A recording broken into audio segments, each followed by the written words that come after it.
राष्ट्रीय आम समागम मेला लगा है 2024 में। ये राजभवन में लगा था और पूरे देश के अनेक राज्यों से भागलपुर सबौर कृषि विश्वविद्यालय में 1100 आम की प्रजातियां मुझे कल देखने के लिए मिला। मुझे आश्चर्य हुआ कि हमारे किसान भाइयों ने 1100 प्रजातियों की आम का खेती किए हुए हैं। हमारे सुपौल से एक किसान भाइयों का जो मैंने आम देखा वो आश्चर्यजनक था।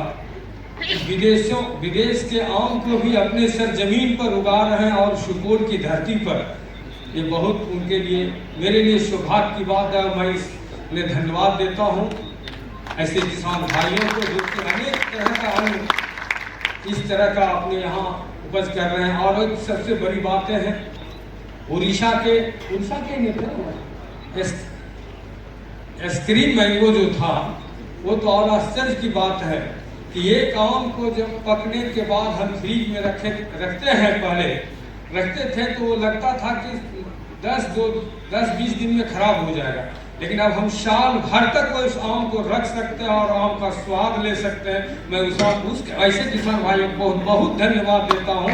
और खास करके यहाँ के देश के वैज्ञानिकों ने जिस आम पर शोध कर ऐसे आम का उपज हमारे किसानों के बीच किसानों को उत्साहित किया, मैं ऐसे वैज्ञानिकों को भी धन्यवाद देता हूँ। खास करके मैं आपको एक बात और बताना चाहता हूँ कि आपके कृषि विश्वविद्यालय के वीसी साहब ने जितना किसानों के प्रति स्नेह, प्रेम और विज्ञान के माध्यम से किसानों को शिक्षा देकर यहाँ किसानों को जो अपने पैरों पर खड़ा होने के लिए उत्साहित किए हैं, मैं यहाँ के वीसी साहब को भी धन्यवाद देता हूँ। वीसी साहब आप हमारे किसानों के लिए बहुत काम कर रहे हैं और साथ में जितने कॉलेज के वैज्ञानिक हैं वो भी अपने कर्म पर अच्छे काम कर रहे हैं और हमारे किसान उनके सहारे, उनके ज्ञान को लेकर के आगे बढ़ने का काम, विज्ञान का ज्ञान लेकर के आगे बढ़ने का काम हमारे किसान भाई कर रहे हैं। मैं किसान भाइयों को भी धन्यवाद देता हूँ और आपको प्रभु बंद दाता है, अगर आप नहीं चलेंगे तो हम लोग चलना ही बंद कर देंगे। और बिना कुछ कहते हुए मैं इतना ही कहूँगा, आपकी आय दोगुनी करने के लिए, आपके हक की लड़ाई के लिए और आपके हर खुश सुख दुख में आपका यह सेवक हमेशा आपके साथ कंधे से कंधा मिलाकर खड़ा रहेगा।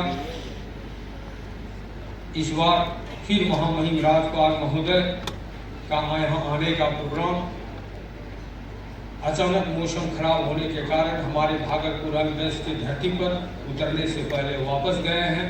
मैं पुनः अपने माननीय राज्यपाल महोदय को कहेंगे, उनसे आग्रह करेंगे कि जल्द से जल्द पुनः भागलपुर के अंग की धरती पर आने का आप कष्ट करेंगे। इन्हीं बातों को कहकर अपनी वाणी को विराम देता हूँ। जय हिंद।